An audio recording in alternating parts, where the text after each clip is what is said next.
Hello everyone. In this video, I'll show you how to crop an image in a Microsoft Word document. This is a simple and useful feature if you want to remove unwanted parts of an image or adjust it to fit your layout better. To get started, open the Microsoft Word document that contains the image you want to crop. Once the document is open, locate the image and double-click on it. When you do this, a new tab will appear at the top of the screen called Picture Format. Inside the Picture Format tab, look for the option labeled Crop. Click on it, and you'll see black cropping handles appear around the edges of the image. You can drag these handles inward or outward to crop the image exactly the way you want.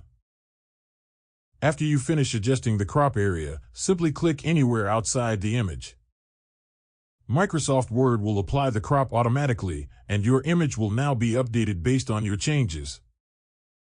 And that's how easy it is to crop an image in a Microsoft Word document.